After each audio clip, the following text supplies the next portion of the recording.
Bonjour tout le monde, je vous retrouve aujourd'hui pour une nouvelle vidéo où je vais vous parler de mon parcours et de comment je suis devenue professeure de yoga. Alors en yoga, ce qu'il faut savoir, c'est qu'il y a différents types de yoga qui mettent l'accent sur différentes choses. Donc je vais vous parler un petit peu de la manière dont j'ai découvert les styles de yoga que je préfère et comment j'en suis venue à devenir professeure de Vinyasa. Alors la première fois que j'ai fait du yoga, j'avais 17 ans. J'étais en internat en France à l'époque et ma mère habitait à La Réunion. Donc je suis retournée à La Réunion pour aller voir ma mère et elle m'a amené à un cours de yoga. C'était un cours de Kriya Yoga. Le Kriya Yoga, c'est un yoga très spirituel. Après ce cours, donc c'était un cours d'1h30, on a fait aussi une méditation. Je me suis sentie super bien. C'est-à-dire, je me suis sentie changée. Pour la première fois de ma vie, j'avais déjà fait du sport, j'étais assez sportive, on va dire. Mais je me suis sentie vraiment transformée. J'avais l'impression d'être une danseuse. Je me sentais souple, élancée, ma respiration ample, ça se passait bien dans mon corps et vraiment je sentais la différence. Je me suis sentie super bien. Donc ça m'a marquée et je me suis dit oui, c'est quelque chose d'exceptionnel parce que je me sens exceptionnellement bien. Donc évidemment que ça m'a donné envie d'en refaire. Ce qui s'est passé, c'est que je suis repartie en France. Donc je suis repartie dans mon internat et je n'avais pas vraiment d'accès à des cours de yoga. C'était il y a assez longtemps que j'étais au lycée maintenant, donc à l'époque le yoga c'était pas du tout développé.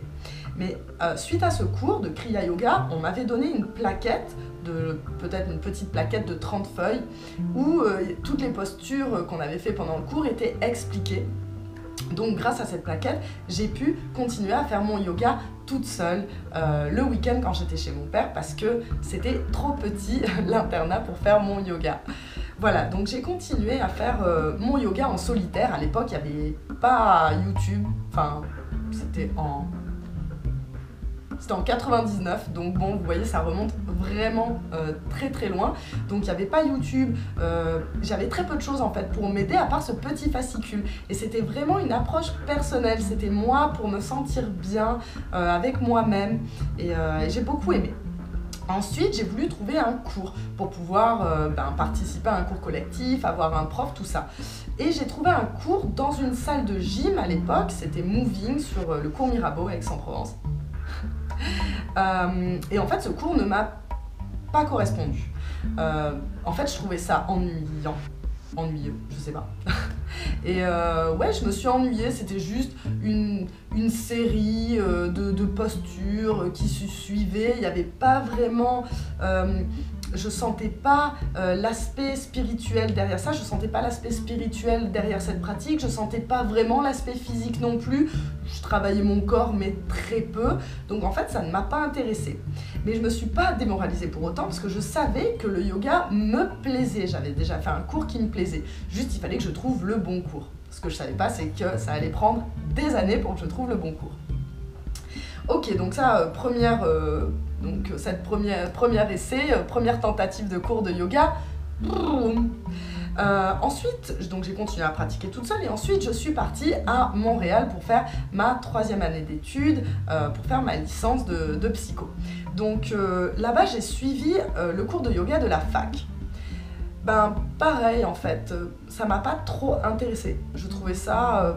ouais, bon, c'était sympa, mais pas plus que ça. Au final, c'est un peu de la perte de temps, vu que je sentais pas l'aspect spirituel, je ressentais pas vraiment non plus les bénéfices comme après une séance de sport. Donc bon, entre les deux, ben, j'en tirais pas grand-chose. Donc encore une fois, échec. Tout ça pour vous dire, si vous avez du mal à trouver un cours de yoga qui vous intéresse, ça va arriver un jour, ne vous inquiétez pas. Donc voilà, deuxième tentative, pas une réussite non plus. Ensuite, voyons voir, dans la suite des événements, je suis rentrée en France. Comment ça s'est passé? Ah oui, voilà. En fait, le déclic qui s'est passé avec le yoga, un jour, avant de rencontrer un cours qui m'intéresse, j'ai rencontré une personne, j'ai rencontré une amie à moi. Donc c'était aux États-Unis, c'était à San Francisco. Et en fait, À l'époque, j'étais photographe, donc je prenais des photos et elle, c'était mon modèle. Et en fait, j'étais impressionnée par les postures qu'elle faisait, par les positions qu'elle prenait. Et en fait, je savais pas ce que c'était, je croyais que c'était du breakdance. Et quand je lui ai demandé, mais comment est-ce que tu fais pour être si forte? Parce que la nana était super forte physiquement et super souple. Je lui disais, mais en fait, c'est quoi ces postures? Qu'est-ce que tu fais? Elle m'a dit, mais je fais du yoga. De ce jour-là, je me suis dit que j'allais faire du yoga tous les jours. Parce que, en plus de ses capacités physiques que cette personne avait, elle avait aussi des capacités morales. C'est-à-dire que c'était quelqu'un d'exceptionnel. Et je sentais en fait qu'il y avait quelque chose qui l'influençait. Et quand je lui ai demandé, oui, qu'est-ce que c'est? Et qu'elle m'a dit le yoga, j'ai compris que c'était le yoga qui avait eu un impact si positif sur cette personne. Et j'ai voulu en ressentir moi aussi des effets. Donc, à partir de ce jour-là, je me suis mis à pratiquer le yoga tous les jours. Alors, j'ai pas trouvé un cours, en plus je voyageais beaucoup à l'époque, donc je me suis acheté un livre et à partir de ce livre-là, tous les jours, je pratiquais mon yoga. C'est à l'étranger que j'ai participé aux premiers cours qui m'ont plu. Alors ça a été, je pense, à Bali, je suis plus exactement sûre dans quel ordre, mais à Bali, je suis allée à Ubud, j'ai un vlog sur Ubud d'ailleurs, si ça vous intéresse, n'hésitez pas à aller le voir. Et Ubud, c'est la ville de la médecine, c'est la ville de la médecine naturelle à Bali, où tous les hippies ou tous les gens qui aiment le yoga se retrouvent, et c'est assez sympa. Et les cours de yoga sont top, top, top, top, top. Il y a tous mes profs préférés, ils viennent du monde entier, ils viennent d'Inde ou des États-Unis, enfin tout le monde se retrouve là, et la qualité des cours est vraiment excellente. Et là, je me suis éclatée. Là, voilà, il n'y avait plus d'hésitation. C'était pas, je me suis amusée les 3/4 du cours, non, je me suis amusée 100% du cours, c'était top. Là, j'ai vraiment commencé à me dire que c'était ma voie, même si au final, je l'ai toujours su, le fait de ne pas trouver de cours, ça ne m'avait pas fait douter, mais j'avais mis ce souhait entre parenthèses. Mais là, de voir des cours qui me passionnaient autant, voilà, je savais que c'était fait pour moi. Donc j'ai suivi ces cours à Bali et au travers de mes voyages, j'ai continué à faire différents yogas. Les cours à Bali, c'était du yoga vinyasa, mais aussi du power yoga. Alors le power yoga, c'est un yoga qui est très physique en fait.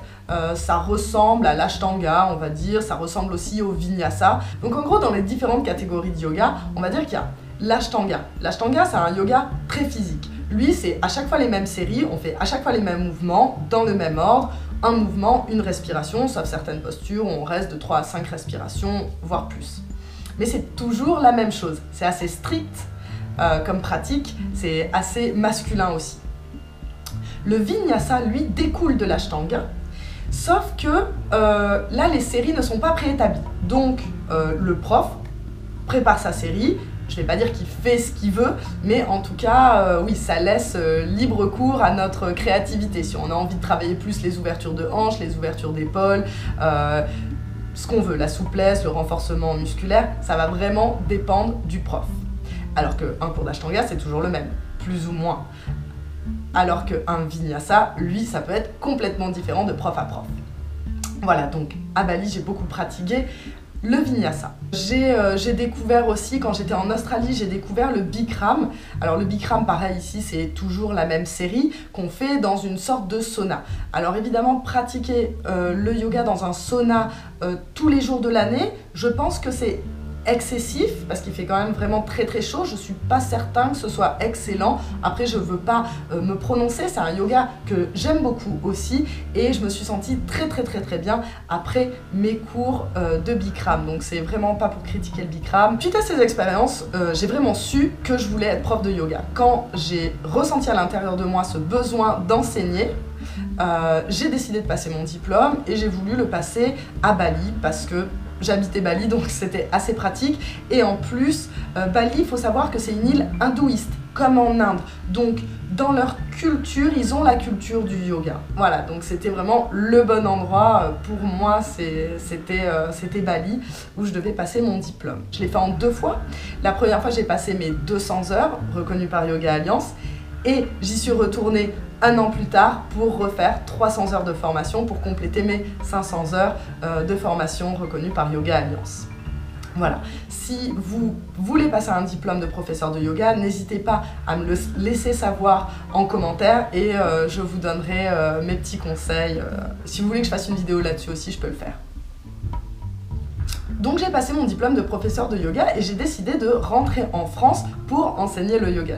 J'avais envie, après quelques années, de retourner dans mon pays et de pratiquer donc, ma profession de naturopathe et d'enseigner le yoga. Donc j'ai eu de la chance, j'ai une école qui m'a fait confiance, qui a voulu travailler avec moi, donc merci Yoga Evolution d'Aix-en-Provence. J'ai commencé à enseigner là-bas. Et j'avais beaucoup de chance parce que le fait d'enseigner là-bas, ça me permettait de prendre les cours gratuitement. Donc là, je me suis formée, j'ai suivi les cours de Heather Monassa qui enseignait le Prana Flow. Alors le Prana Flow, ça aussi c'est quelque chose que j'aime beaucoup, qui s'apparente à un yoga dynamique. Je trouve qu'il y a une grande part de féminité dans ce yoga. Et voilà, donc j'ai continué mon enseignement, ça faisait un yoga de plus que je rencontrais.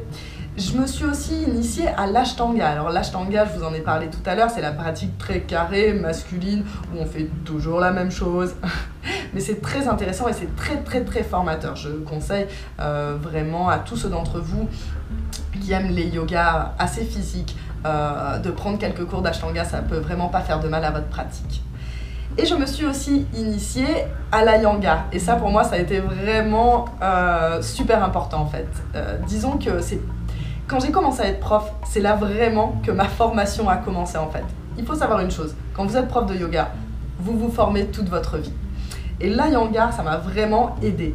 L'Iyengar, donc lui, comme je disais tout à l'heure, ce qui est très important, c'est le positionnement de chacun de vos os, de chacun de vos muscles dans les postures. Donc c'est pas un yoga aussi dynamique, c'est pas une respiration, un mouvement. On va faire peut-être dans la séance 10 postures, dans une séance de 60 minutes ou 1h30, peut-être un peu plus, et on va décortiquer un maximum toutes ces postures. Et en fait, ça m'a beaucoup aidé parce que dans les yogas dynamiques où on reste pas longtemps dans la posture, c'est difficile d'explorer la posture et de vraiment comprendre de quoi il en retourne. Donc l'Iyengar, ça m'a beaucoup aidé. Voilà, aujourd'hui, je continue à enseigner, bien évidemment, et je continue à pratiquer. Je continue à aller voir des professeurs qui ont 20, 30 ans de pratique pour suivre leurs cours, pour parler avec eux. Le yoga, c'est une passion et j'aurais jamais fini de me former. C'est ça qui m'intéresse dans le yoga. J'espère que cette vidéo vous a plu. Je vous retrouve très bientôt. N'hésitez pas à me poser des questions en commentaire de cette vidéo.